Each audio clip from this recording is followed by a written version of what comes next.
If you are here, it is probably because you are living in a season where nothing feels clear anymore.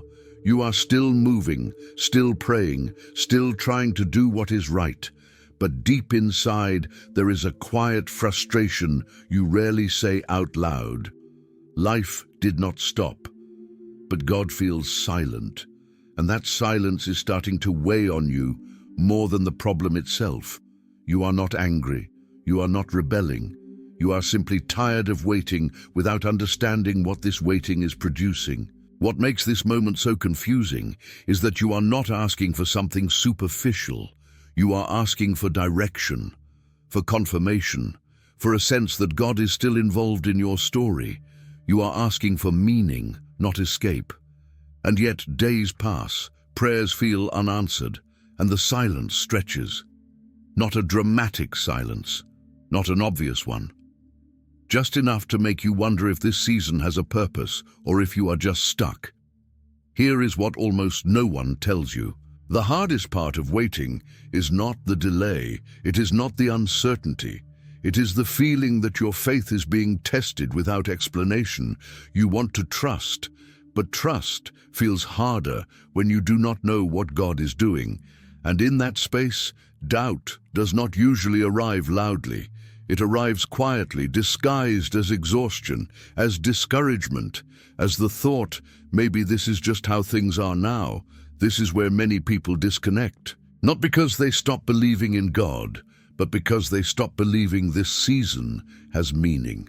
They keep functioning, but something inside them goes numb. They pray out of habit, not expectation. They read scripture, but without anticipation. They wait, but without hope. And the silence slowly becomes heavier than the struggle itself. But what if this silence is not empty? What if it is not wasted time, but intentional time? What if God is not withholding answers, but reshaping the way you wait? This video is not here to give you quick relief or shallow reassurance. It is here to give you clarity, to help you understand what this silence is doing to you, why it feels so personal, and how it can become a place of growth instead of frustration.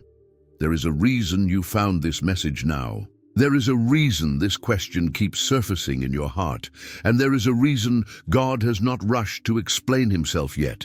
Waiting seasons are not meant to break you, they are meant to prepare you, but preparation only helps when you understand what is happening beneath the surface. As you stay with this message, you will begin to see that God's silence is not passive, it is active. It is shaping the way you listen, the way you trust, and the way you see yourself. This waiting time does not have to feel meaningless. It can become the very place where clarity, strength, and deeper faith are formed if you understand what God is doing while He seems quiet. This is not a video about enduring silence.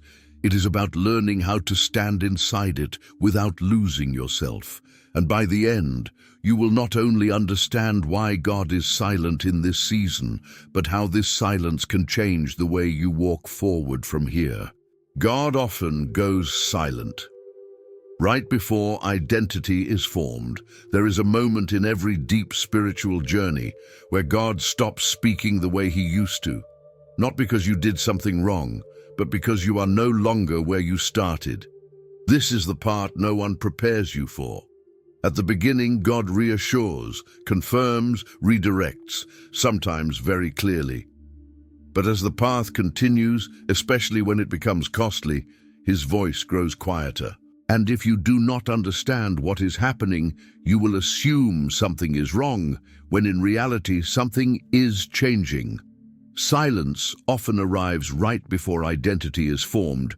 Not identity as a role, a calling, or an outcome, but identity as a person who knows who they are, even when God is not explaining Himself. When God speaks less, He is not withdrawing guidance, He is withdrawing dependency. There is a difference. Dependency needs constant confirmation to move forward. Maturity moves forward, anchored in what has already been revealed. In this season, silence begins to expose what you lean on when God does not immediately respond. Do you lean on feelings or on truth? on reassurance or on character, on outcomes or on obedience. This is uncomfortable because silence removes emotional fuel. You no longer feel carried by momentum. You are asked to walk with conviction instead of clarity. And that feels risky because conviction requires trust without guarantees. This is why silence feels personal. It touches your sense of self. It forces questions that noise never allowed you to ask. Who am I if God does not answer right now? Who am I if the promise is delayed? Who am I if the path forward is faithful but unclear? These are not theoretical questions. They are identity questions. And identity is never shaped in moments of constant reassurance. It is shaped in moments where faith has to stand on its own legs. Throughout Scripture, this pattern repeats. God speaks clearly at first, then steps back as the person grows into what he has already spoken. Abraham hears a promise, then walks for years without explanation. Joseph receives a dream, then endures silence in a prison. David is anointed, then hidden for seasons where God says nothing publicly. The silence was not the absence of God's plan. It was the environment where their identity caught up to their calling. Silence strips away borrowed faith. It reveals whether you trust God because he comforts you or because he is faithful. That distinction matters more than we like to admit. A faith that only functions when God speaks loudly cannot survive responsibility. Silence trains the soul to recognize God not by constant instruction, but by alignment. You begin to move, not because you feel led in every step, but because you know who God is and who you are becoming. This is why God does not rush to break the silence. He is not delaying answers. He is allowing you to grow roots. Roots are invisible, but they determine whether you can stand when pressure comes. Identity without roots collapses under weight. Identity formed in silence becomes unshakable. If you feel like God has gone quiet right as things became serious, this is not a coincidence.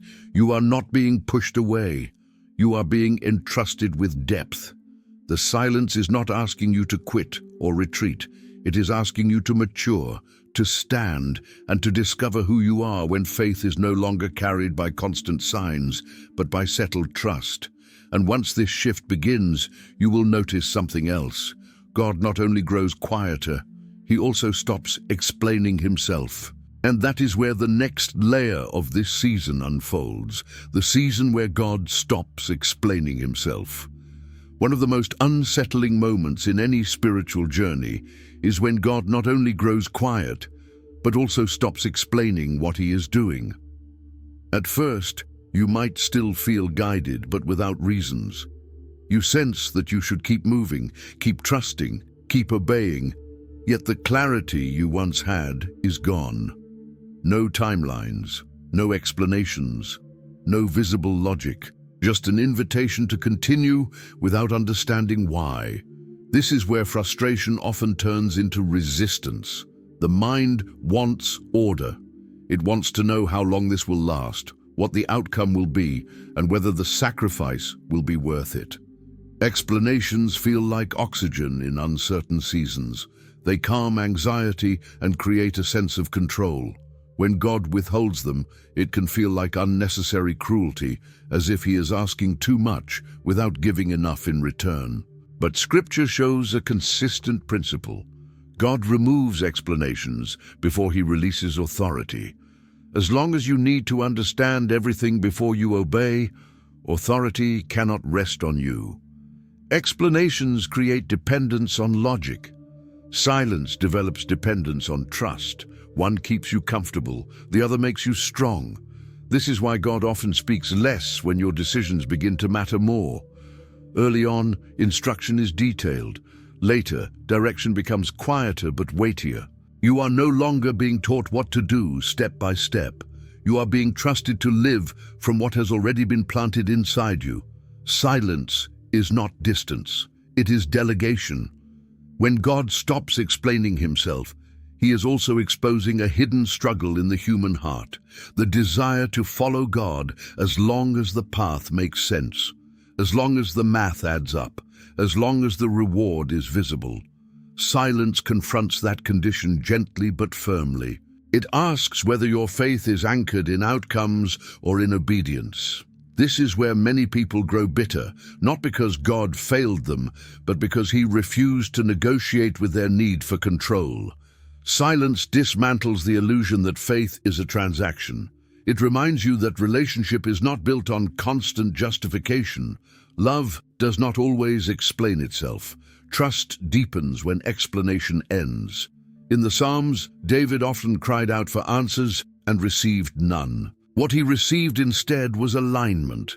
His heart learned to rest, even when his mind did not understand. That is not weakness, that is maturity. Silence moves faith from curiosity to confidence. If God is not explaining Himself to you right now, it is not because your questions are wrong. It is because this season is asking you to live from what you already know to be true. You know God is faithful. You know His character. You know His promises, even if you cannot trace His hand. Silence is the space where that knowledge moves from theory into experience. This is not a season to demand answers. It is a season to develop discernment. And as this happens, something deeper begins to surface. Silence does more than remove explanations. It forces you to face what constant noise has been hiding inside you. Why silence forces you to face? What noise has been hiding when God becomes quiet? The first thing you notice is not His absence, but the noise inside you. Thoughts grow louder, old fears resurface, questions you kept buried begin to rise. Silence removes the external reassurance that once kept everything stable, and suddenly you are left alone with what has been shaping you beneath the surface. This is uncomfortable, but it is not accidental. Noise has a way of protecting us from ourselves. Constant activity, constant answers, constant spiritual stimulation can keep deeper issues untouched. Silence does the opposite. It strips away distraction and exposes what you have been carrying without realizing it. Control disguised as faith, fear disguised as caution, attachment disguised as prayer. When God is quiet, there is nothing left to cover these things. This is why silence feels threatening. It does not just delay relief, it removes coping mechanisms. You can no longer lean on inspiration to stay motivated. You can no longer hide behind religious language to avoid honest reflection. Silence brings you face to face with your inner world, not to condemn it, but to heal it. Healing cannot happen where everything is constantly explained away. Many people believe they want God to speak, but what they really want is to avoid what His silence reveals. Because in silence, you begin to see patterns clearly. You notice where your peace depends on outcomes instead of trust. You notice how much of your identity is tied to being needed, affirmed, or successful. You notice the fear of losing control that answers once soothed. Silence does not create these struggles, it reveals them. Scripture often shows God leading people into quiet places before transformation happens. The wilderness is not loud. The desert does not distract. Jesus Himself withdrew into silence, not because He lacked direction, but because clarity deepens in stillness. Silence is where alignment replaces performance, where the soul stops reacting and starts listening. This is also where false expectations begin to fall apart. Expectations that God should work on your timeline, that faith should feel comforting all the time, that obedience should come with immediate reassurance. Silence challenges these assumptions gently but firmly. It teaches you to recognize God, not by constant affirmation, but by internal peace that grows even when answers do not arrive. What is being uncovered in this season is not meant to shame you. It is meant to free you. God does not expose to punish. He exposes to heal. Silence is the environment where truth rises without resistance because there is no noise left to suppress it. And once truth surfaces, healing can finally begin. If you have felt emotionally raw, unusually reflective, or confronted by thoughts you thought you had already dealt with, this is not regression, it is refinement. Silence is doing the work that noise could never do. It is preparing you for a deeper level of freedom, one that is not dependent on circumstances or constant reassurance. And as this inner work unfolds, something important shifts. You begin to realize that God is not primarily working around you right now. He is working within you. And that is where the next part of this season becomes clear. What God does in you when He stops working for you. There comes a moment when it feels like God has stopped intervening the way He used to. Prayers that once brought visible results now seem to land in stillness. Doors that once opened easily remain closed. Help that once arrived quickly no longer comes on demand.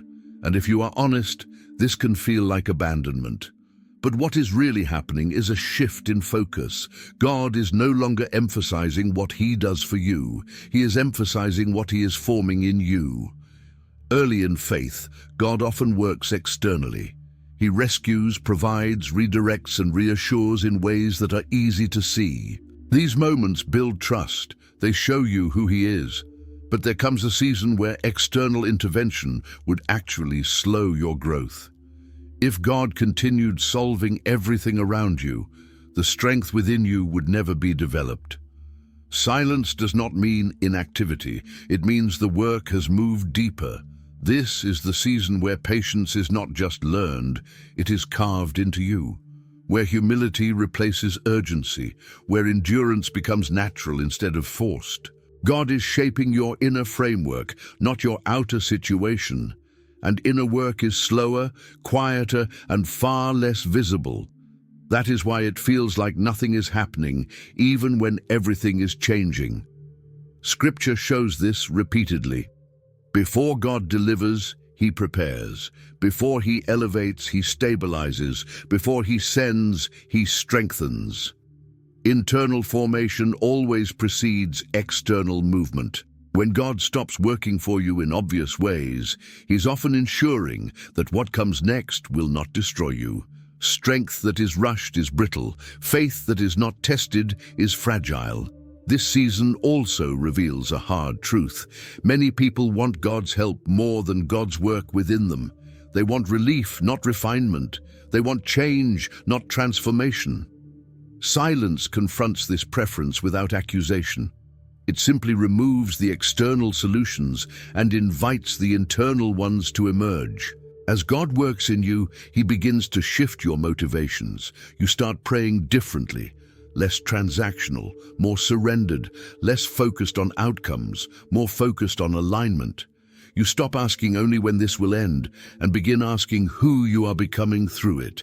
That shift marks maturity. It is the moment faith stops being about survival and starts becoming about growth. This is not God withholding goodness. It is God protecting depth. What He is forming in you during this quiet season will outlast the problem that brought you here. External solutions come and go. Internal strength remains, and once that strength is established, God can safely move in your circumstances again without unraveling what He has built inside you. This is why silence feels slow. Inner transformation cannot be rushed. And while it may not look impressive from the outside, it is the most valuable work God ever does. But there is another layer to this silence, one that changes how you see yourself entirely. God does not give this kind of silence to everyone. He gives it to those He trusts. Why God trusts you with silence. It may not feel like it, but silence is not given randomly. God does not entrust this kind of quiet to every heart. Silence is weighty. It exposes, it stretches, it removes emotional support and replaces it with responsibility. And because of that, it is only given to those who can carry it, even when they do not yet realize they can. When God speaks constantly, guidance is obvious and accountability is light. But when he grows quiet, responsibility increases. You are no longer being carried by clarity. You are being trusted with conviction. Silence is not the absence of care. It is the presence of confidence. God is not watching to see if you fail. He is watching to see how you stand. This reframes the season entirely. Instead of asking, "Why am I being ignored?" the better question becomes, "Why am I being trusted?" Trust does not feel gentle. It feels heavy. It requires you to act without applause, to choose integrity without affirmation, to remain faithful when no one is reinforcing your efforts. Silence removes external motivation so internal faith can grow. Scripture reflects this principle clearly. Those God trusted most were often the ones who walked through the longest quiet seasons, not because they were abandoned, but because they were being entrusted with depth. Silence is not a sign that God doubts you. It is a sign that he sees capacity in you that you have not yet recognized. This is why silence often appears when your faith is no longer fragile. God does not go quiet with someone who would collapse under the weight of uncertainty. He goes quiet when the foundation is strong enough to support growth without constant reinforcement. Silence is not a withdrawal of support. It is a shift from guidance to partnership. When you realize this, the waiting changes shape. It no longer feels like punishment. It begins to feel like responsibility. You stop waiting for God to carry every step and start walking in alignment with what he has already shown you. Not perfectly, not confidently every day, but faithfully. God trusts you to choose truth without constant reminders. He trusts you to remain grounded without constant reassurance. He trusts you to continue even when it costs you comfort. That trust is not given lightly. It is earned through faithfulness over time. Silence is God saying, "I believe in what I have built in you." And when you begin to accept that trust, something shifts internally. You stop chasing noise. You stop demanding signs. You begin listening differently. And that is where silence reveals its next purpose. God has not stopped speaking. He is teaching you how to hear him in a new way. The moment, silence teaches you to listen differently. At some point in this season, you begin to notice that the silence is no longer empty. It still feels quiet, but it feels different, less threatening, less chaotic, almost intentional. This is the moment where something subtle shifts inside you. You realize that God has not stopped communicating. He has changed the way he speaks and the way you are meant to listen.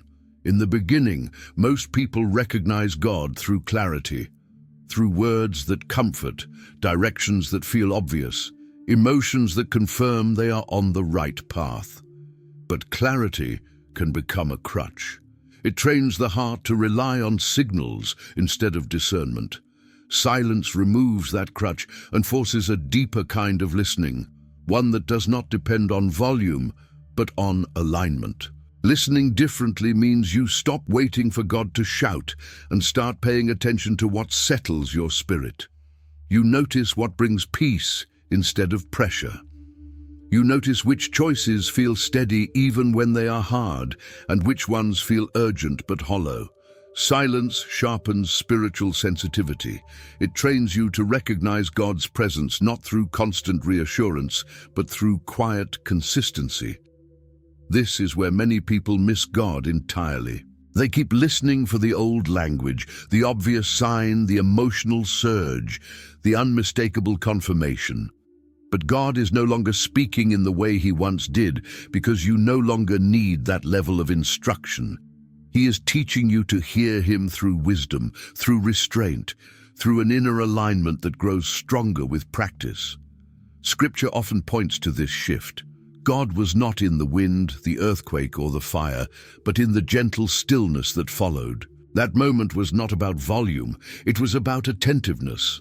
Silence retrains you to slow down enough to notice God in places you once overlooked, in your conscience, in your values, in the quiet sense of rightness that does not need explanation. This kind of listening changes the way you pray. You speak less, you pause more. You stop trying to persuade God and start positioning yourself to receive clarity without force. Prayer becomes less about getting answers and more about staying aligned. And in that alignment, direction becomes clearer than words ever were. Silence also teaches you patience in a new way. You stop rushing to fill the gap with conclusions. You stop reacting to every emotion as if it were truth. You learn to sit with uncertainty without letting it define you. That is not passive faith, that is disciplined faith. It is the ability to remain present without needing immediate resolution. As this listening deepens, you realize something important. God's voice was never absent. It was simply quieter than your expectations, and now that the noise has been removed, you can finally hear him with depth instead of dependence, with maturity instead of urgency. This is where intimacy grows, not the kind built on constant affirmation, but the kind built on understanding. Silence does not weaken connection, it refines it. And once you learn to listen this way, you're no longer destabilized by quiet seasons. You're grounded within them. But silence does not last forever. It completes its work. And when it finally lifts, you will discover that the greatest change was not the return of God's voice, but the transformation that occurred in you while you were learning how to listen. When the silence breaks, you are no longer the same person. There is a moment when the silence begins to loosen its grip. Not suddenly, not dramatically, but gently, almost unnoticed at first. Circumstances start to shift. Direction becomes clearer. Peace settles in a way that feels earned rather than borrowed. And when this happens, you realize something important. God did not change during the silence. You did. What ends first is not always the waiting. It is the inner struggle with the waiting.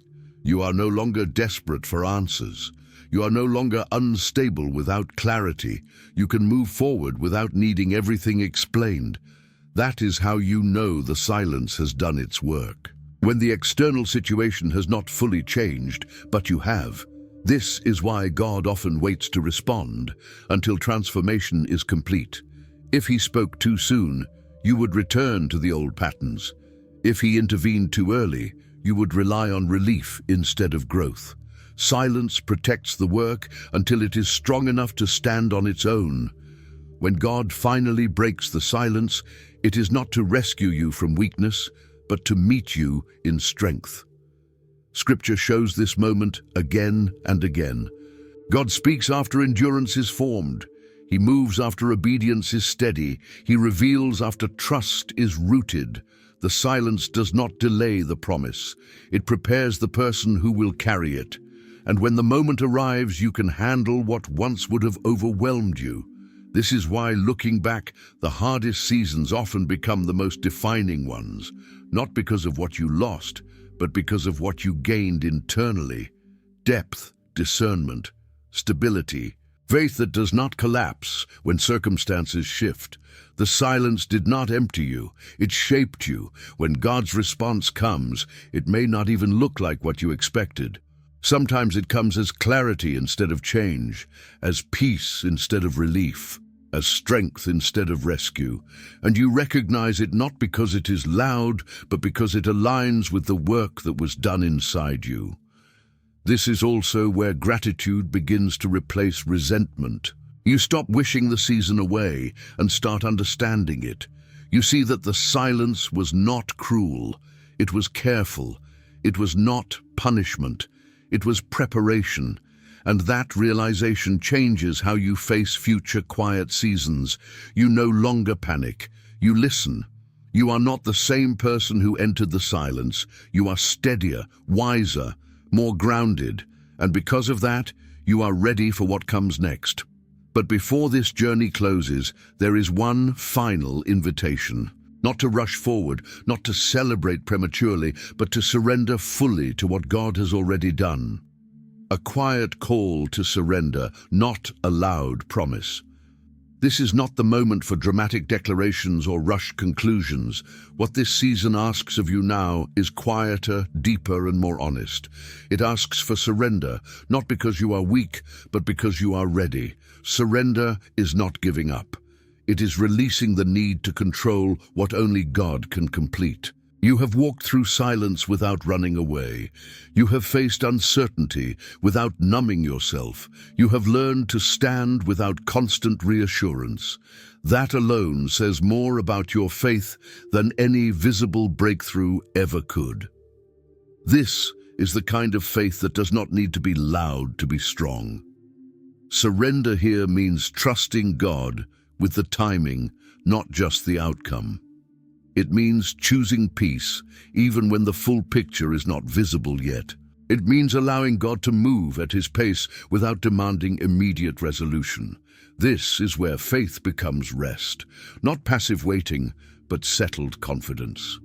In the Psalms, surrender often sounds like quiet resolve rather than excitement. I will trust you, I will wait, my soul is at rest. These are not emotional statements, they are decisions, and decisions like these anchor the heart when circumstances remain uncertain. If you are still in the silence, you are not behind. You are not forgotten, you are not failing. You are in a place where depth is being formed, and depth always requires stillness.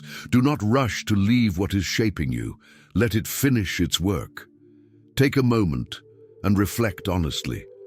Not on what you want God to do next, but on what He has already done within you, the strength you did not have before, the patience that grew slowly, the clarity that came without explanation.